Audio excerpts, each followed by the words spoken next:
Assalamualaikum warahmatullahi wabarakatuh. Om Swastiastu, Namo Buddhaya, dan salam kebajikan, serta salam sejahtera bagi kita semua. Bapak, Ibu, saudara-saudari sekalian, di hari yang istimewa ini, saya ingin mengucapkan selamat Hari Anak Nasional kepada anak-anak Indonesia yang saya banggakan. Hari ini, Jumat 23 Juli 2021, saya akan membawakan siaran pers PPKM dengan sedikit berbeda. Karena hari ini adalah hari spesial bagi anak-anak, saya akan melakukan tanya jawab dengan beberapa anak Indonesia tentang PPKM dan vaksinasi COVID-19. Dua topik yang bertujuan menekan penularan COVID-19 dan membuka peluang agar aktivitas masyarakat dapat berangsur dibuka kembali. Bapak, Ibu, saudari-saudari sekalian, Presiden Joko Widodo sudah mengumumkan bahwa anak-anak Indonesia harus dilindungi dari ancaman COVID-19. Pada Juni 2021, Badan Pengawas Obat dan Makanan atau Badan POM telah menyetujui kalau vaksin Sinovac dapat diberikan ke usia 12 sampai dengan 17 tahun. Sebelumnya, Badan POM juga mendapat saran dari Komite Penasehat Ahli Imunisasi Nasional atau ITAGI bahwa vaksinasi dapat diberikan bagi anak usia 12 hingga 17 tahun. Kemenkes telah membuat surat kepada seluruh dinas kesehatan kabupaten kota agar mengikutkan remaja pada program vaksinasi COVID-19. Dengan begitu, sasaran vaksinasi jadi bertambah. Yang awalnya 181,5 juta, sekarang menjadi 208 juta lebih. Dengan tambahan sekitar 26 juta anak berusia 12 hingga 17 tahun. Bapak, Ibu, saudara-saudari sekalian, situasi lebih dari 80 juta anak Indonesia tidak sedang baik-baik saja. Sekitar 60 juta anak-anak Indonesia kehilangan masa indah di sekolah. Sebagian bahkan tidak bisa melakukan pembelajaran jarak jauh karena fasilitas yang tidak tersedia. Banyak yang kehilangan kesempatan untuk bermain dan mengenal alam terbuka. Di dunia maya pun ancaman masih ada. Masih banyak anak yang mengalami perundungan atau tindakan bully, diskriminasi, dan kekerasan verbal di media sosial. Beberapa anak kini terpuruk dalam kesulitan ekonomi keluarga karena orang tua yang terpaksa kehilangan pendapatan. Tekanan dan beban mental saat menjalani pandemi pasti tidak mudah bagi anak-anak Indonesia. Dan yang paling membuat sedih, beberapa dari anak Indonesia telah kehilangan orang tua mereka yang tidak dapat diselamatkan pada saat menderita COVID-19. Kami turut berduka cita atas kehilangan mereka dan mendoakan yang terbaik bagi mendiang ayah bunda yang mendahului kita semua. Dan semoga Tuhan memberikan kekuatan dan kesabaran bagi anak yang ditinggalkan. Meski dalam pandemi, saya ulangi, justru pada masa pandemi, anak Indonesia harus makin kita lindungi, agar masa depan mereka, yaitu masa depan kita juga, jauh lebih baik. Dan itulah tema Hari Anak Nasional di tahun ini. Anak terlindungi, Indonesia maju. Saat pandemi ini, fasilitas untuk menghilangkan darahku sudah sangat bagus loh. Ditambah disediakannya air bersih dan mengalir, serta sabun. Sarana mencuci tangan ini sudah hampir tersebar di seluruh tempat loh, seperti mall, taman, sekolah, perpustakaan, dan lainnya. Pesan dari aku, jangan lupa untuk membiasakan untuk mencuci tangan dan sabun ya. Ini suaraku, suara anak Indonesia. Masa pandemi ini, kekebalan tubuh perlu kita tingkatkan. Mari sama-sama kita tetap menjaga protokol kesehatan, tetap menjaga jarak. Dapat informasi akurat dan informasi vaksin, bisa kirim keyword COVID-19 di chatbot YouReport yang dapat membantuku dalam proses belajar. Mengikuti kampanye penanaman pohon mangrove dari program Hari Lingkungan Hidup YouReport bulan lalu. Yuk bantu promosikan Stop Pernikahan Anak.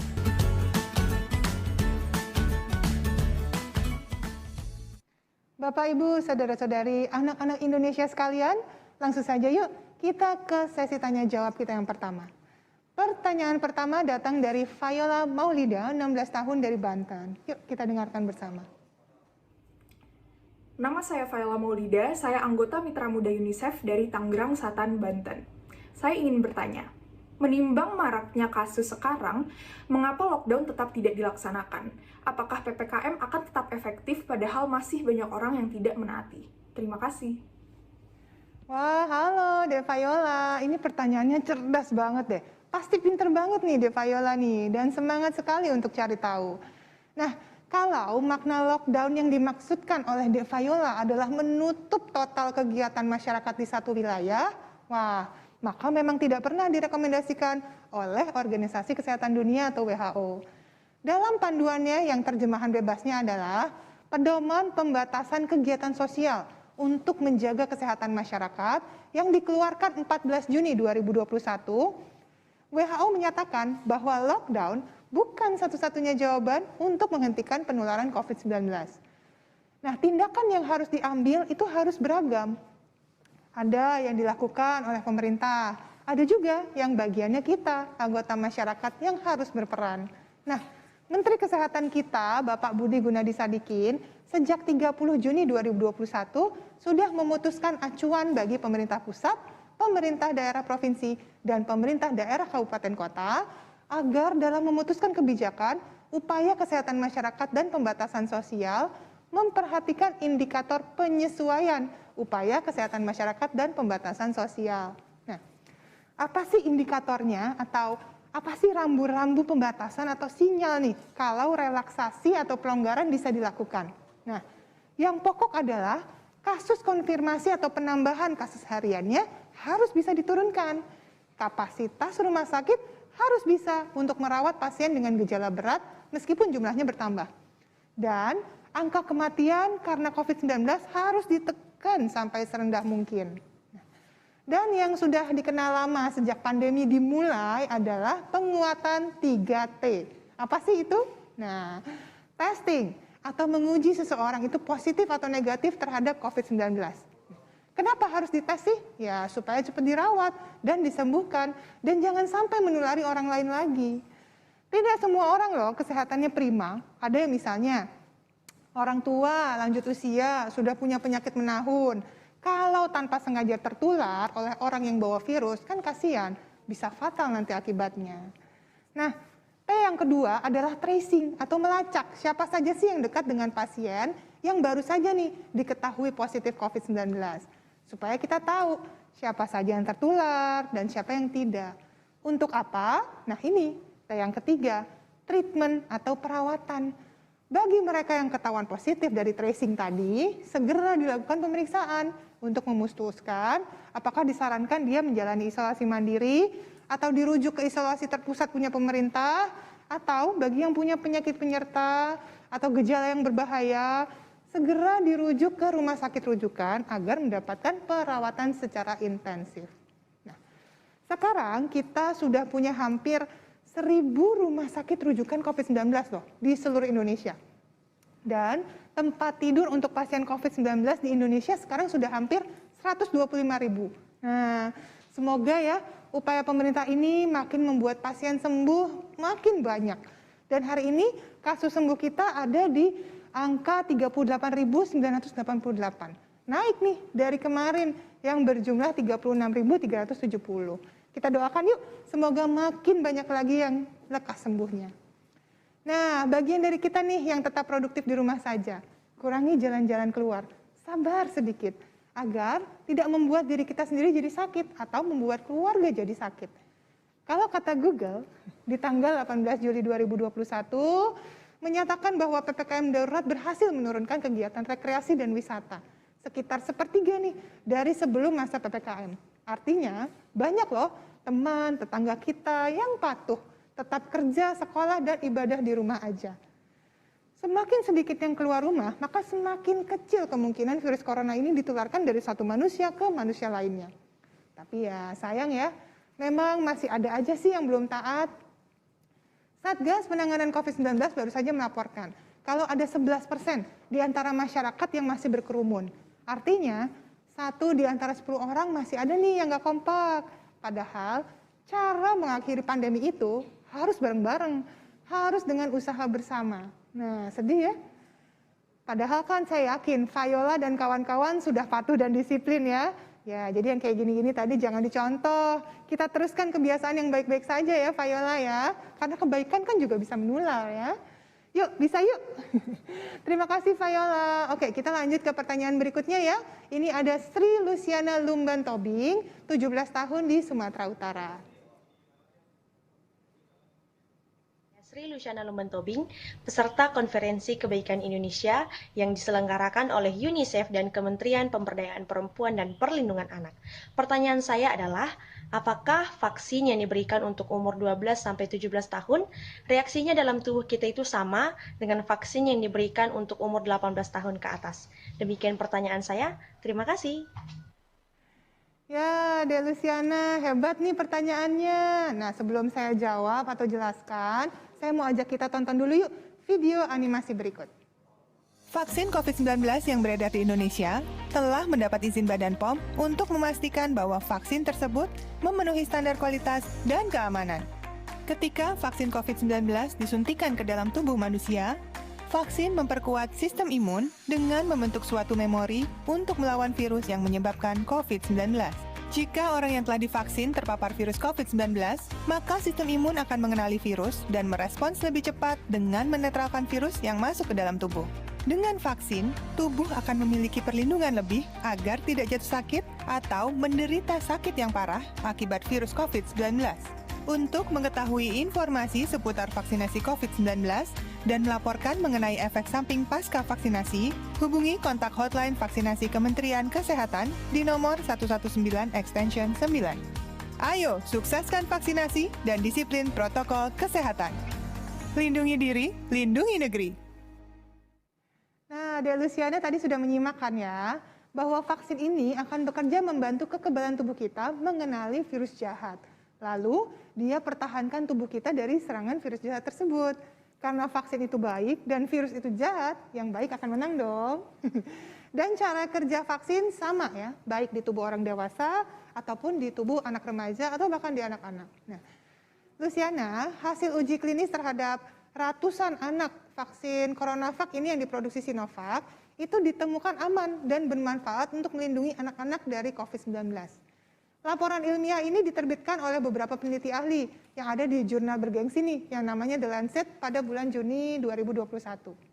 Jadi, cara kerja vaksin di dewasa dan anak-anak sama saja, bertujuan membangun kekebalan spesifik terhadap penyakit tertentu. Jadi, jangan lupa daftar ya, dan segera ikut divaksinasi COVID-19. Tapi kalau kamu sudah, wah kamu hebat. Oke, terima kasih Luciana. Sekarang gilirannya laki-laki deh. Ini ada Lalu Muhammad Kulaifi Firdaus, 15 tahun dari Nusa Tenggara Barat. Silakan. Halo, Assalamualaikum warahmatullahi wabarakatuh.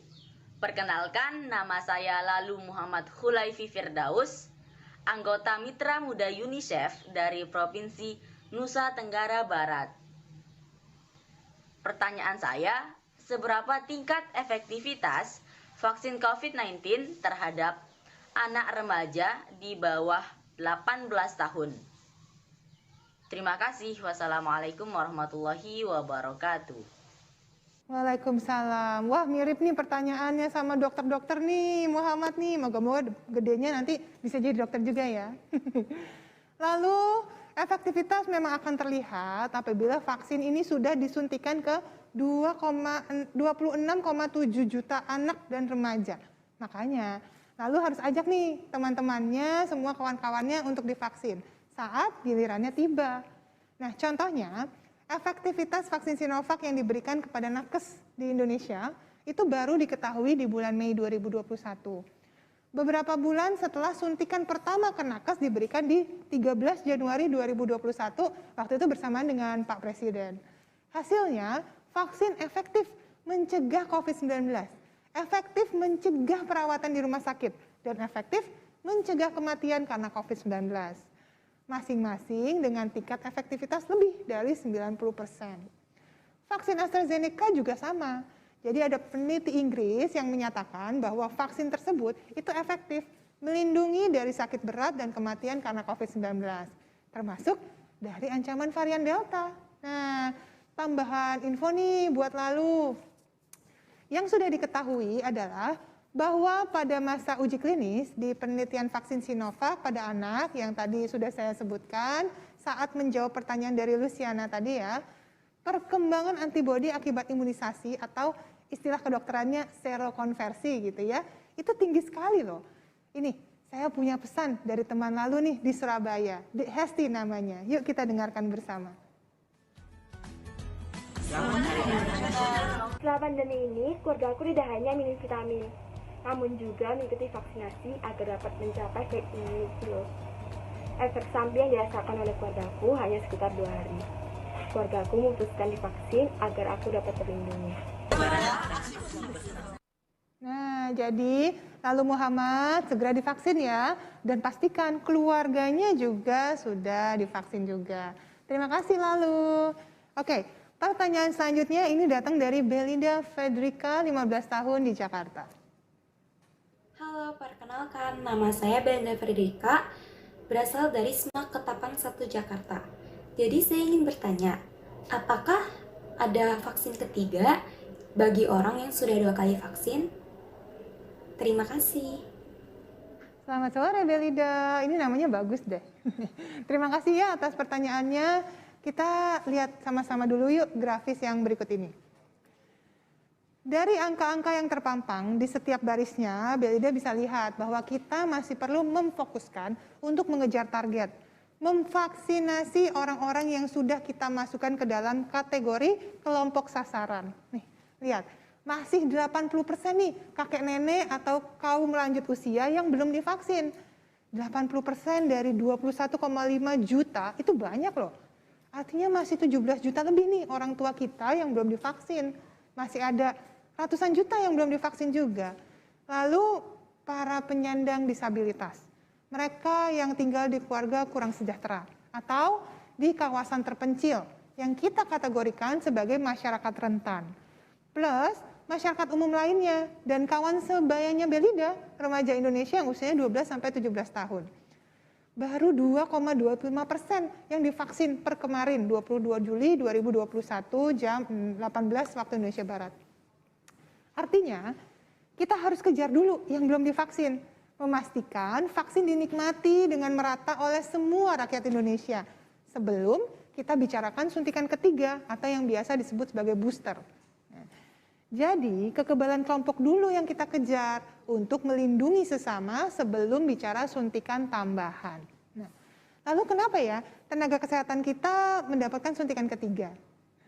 Alasan utamanya adalah untuk melindungi mereka. Karena di bulan Juni dan Juli ini kasus banyak sekali bertambah. Rumah sakit sempat penuh, para dokter, suster, nakes lainnya sempat kewalahan. Bahkan beberapa dari mereka telah gugur karena kelelahan kemudian terinfeksi virus corona. Oleh karena itu, nakes kita harus dilindungi sesegera mungkin. Kita hanya punya ratusan ribu nakes yang harus merawat lebih dari 1,5 juta orang yang saat ini nih sedang mengidap COVID-19. Bayangkan, 560 ribu orang kasus aktif pada saat yang bersamaan, itu banyak loh Belinda, setara dengan sekitar setengah penduduk kota Jakarta Pusat, wilayah di mana sekolah Belinda berada. Jadi, kalau dokternya, suster, para medis, dan nakes kita lainnya semua itu aman dari serangan virus COVID-19, varian baru ini apalagi, mereka akan lebih cepat menyembuhkan pasien yang jumlahnya ratusan ribu itu.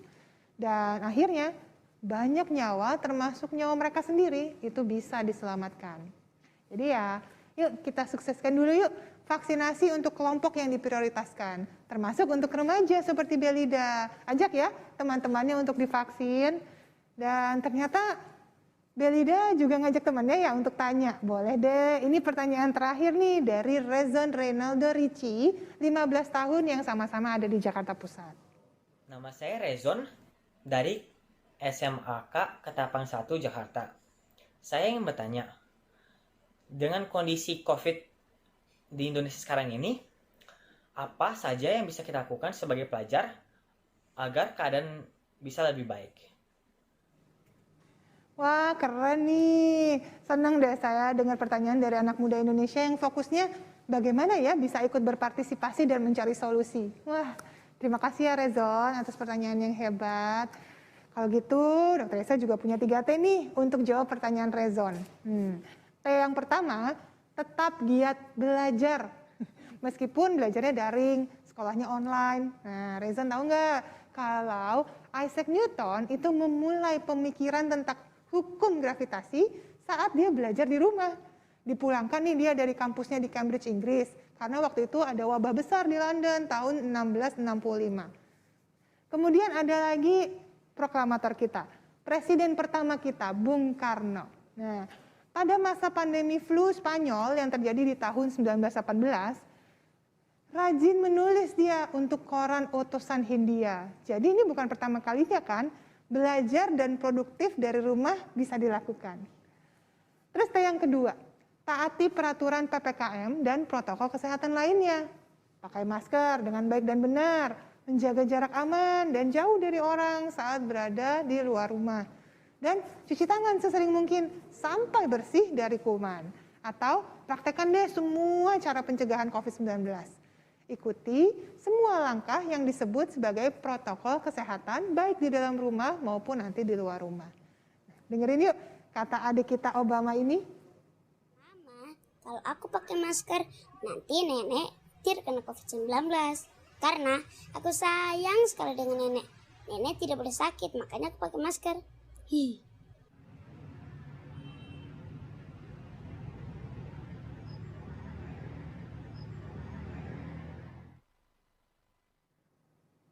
Pinter sekali ya Obamanya Indonesia nih, keren.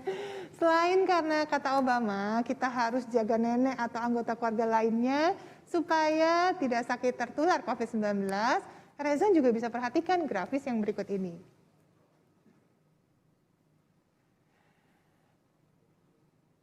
Sains telah membuktikan bahwa dengan melakukan protokol kesehatan yang disiplin gitu ya, yang termudah seperti 5M, yakni memakai masker, menjaga jarak dan mencuci tangan, kemungkinan tertular COVID-19 bisa turun drastis loh. Apalagi ditambah mengurangi keluar rumah dan jauhi kerumunan. Pasti Rezon akan jauh lebih aman. Nah, yang ketiga, terdaftar dalam program vaksinasi COVID-19. Jadi daftarkan diri, baik secara online atau melalui puskesmas dan rumah sakit terdekat. Ajak juga ya teman-teman, saudara untuk divaksin. Yakinkan nenek kakek, mama papa, kakaknya, untuk terlebih dahulu divaksin. Bergabunglah dengan 43 juta lebih orang Indonesia yang sudah divaksin per hari kemarin.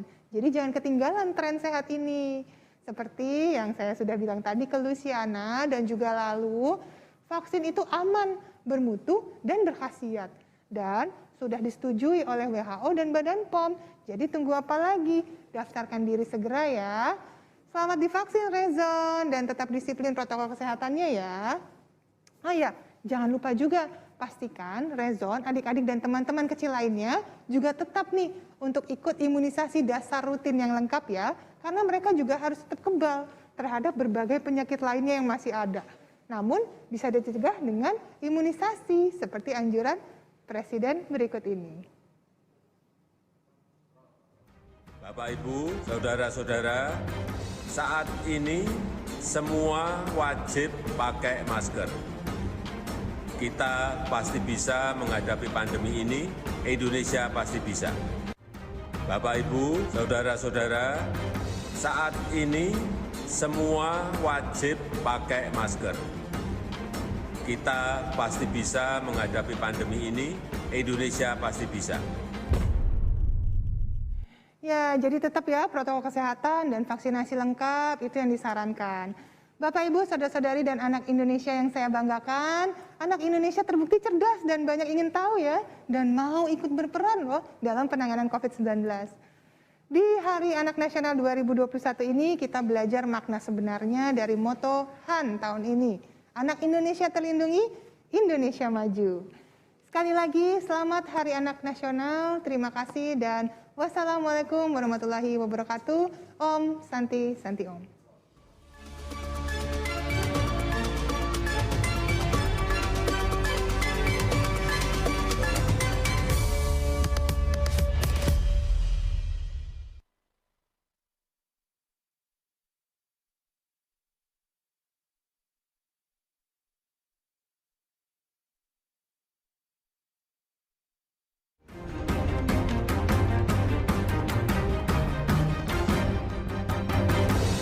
Bapak, Ibu, saudara-saudara, saat ini semua wajib pakai masker. Indonesia pasti bisa.